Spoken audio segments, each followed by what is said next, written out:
आज का टॉपिक है दो समतल वृत्ताकार कुंडलियों के बीच अन्योन्य प्रेरकत्व। माना दो वृत्ताकार समतल कुंडलियां समक्ष रखी गई हैं, यानी उनकी अक्ष एक ही है।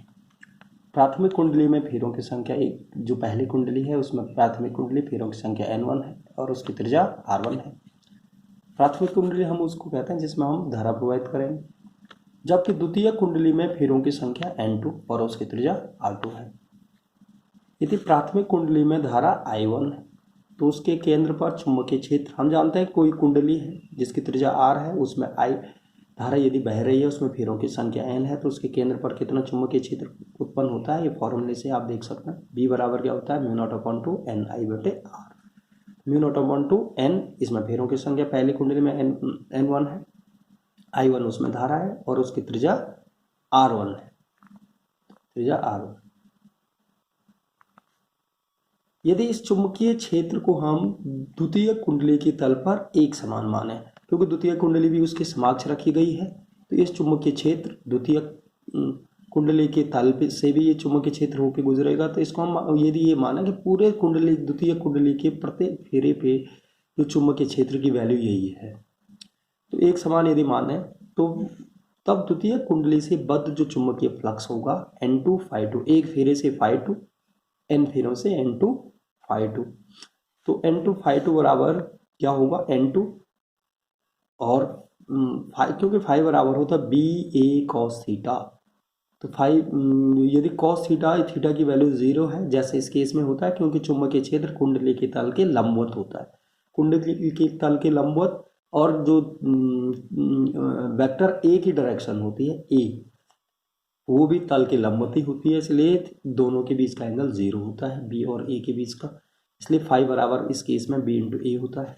यहाँ पे B की वैल्यू V1 है, ये वाला चुंबकीय क्षेत्र, और A क्योंकि द्वितीय कुंडली के तल से बद्ध है, तो द्वितीय कुंडली के तल का क्षेत्रफल A2, तो इसलिए N2 B1 A2, तो N2 B1 की वैल्यू रखेंगे μ0 N1 I1/2 R1 यहाँ से इंटू A2, यानी द्वितीय कुंडली के तल का क्षेत्रफल।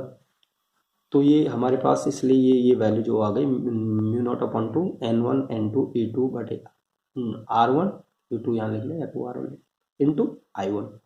अब अन्योन्य प्रेरकत्व की परिभाषा से हम जानते हैं M बराबर क्या होता है, N2 ∅2/I1, यानी द्वितीय कुंडली में बद्ध कुल चुंबकीय फ्लक्स बटे प्राथमिक कुंडली में बहने वाली धारा।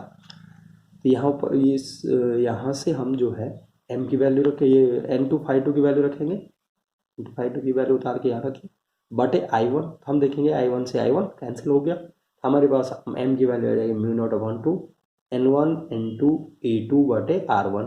N1 प्राथमिक कुंडली में फेरे, N2 द्वितीय कुंडली में फेरे, A2 द्वितीय कुंडली के तल का क्षेत्रफल, R1 प्राथमिक कुंडली की त्रिज्या। यदि क्योंकि द्वितीय कुंडली की जो त्रिज्या थी वो R थी, इसलिए उसके तल का क्षेत्रफल हो जाएगा πr²। वृत्त का क्षेत्रफल सब लोग जान लें πr²। यहाँ पे इसकी वैल्यू यदि हम A2 की वैल्यू रखें तो ये μ0/2 N1 N2 πr² बटे R1 इस तरह से हमारे पास आ जाएगा। तो ये अन्योन्य प्रेरकत्व दो कुंडलियों के बीच, और ये हम देख सकते हैं किस किस पे निर्भर कर रहा है। ये तो कांस्टेंट है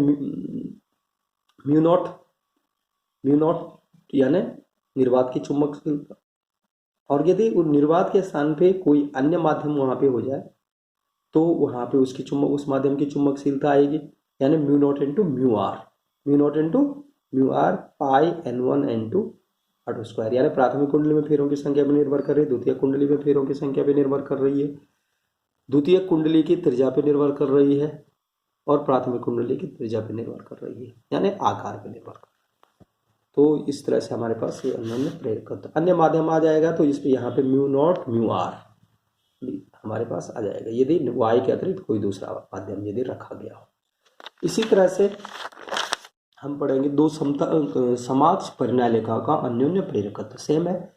तो माना हमारे पास एक लंबी परिनालिका जिसकी लंबाई L है और इसमें फेरों की संख्या N1 है, और इसके केंद्र पर दूसरी परिनालिका लिपटी हुई है जिसमें N2 फेरे हैं, और यदि जो ये हमारी लंबी वाली परिनालिका, इसको हम प्राथमिक परिनालिका कह रहे हैं, इस परिनालिका में I1 धारा प्रवाहित की जाए तो उसके केंद्र पर चुंबकीय क्षेत्र B1, हम जानते हैं किसी परिनालिका में यदि I1 धारा जाती है तो उसके अक्ष के अंदर कितना चुंबकीय क्षेत्र उत्पन्न होता है, म्यू नॉट N1 इंटू आई, जहाँ N1 एकाग्र लंबाई में फेरों की संख्या है, क्योंकि कुल फेरे हैं कैपिटल N1 प्राथमिक कुंडली में, उसकी लंबाई है L, तो एकाग्र लंबाई में फेरों की संख्या क्या हो जाएगी, कुल फेरे बटे उसकी लंबाई।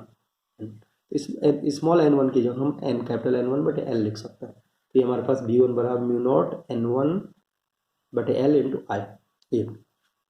तो ये चुंबकीय क्षेत्र द्वितीय कुंडली के तल पे यदि हम एक समान माने तो इसलिए द्वितीय कुंडली के तल से होने जाने वाला कुल चुंबकीय फ्लक्स N2 ∅2, कितना चुंबकीय फ्लक्स द्वितीय कुंडली से बाद होगा, N2 ∅2 के बराबर होगा N2 ∅2 की वैल्यू फिर से V1 इंटू ई। ए द्वितीय कुंडली के का परिच्छेद क्षेत्रफल है।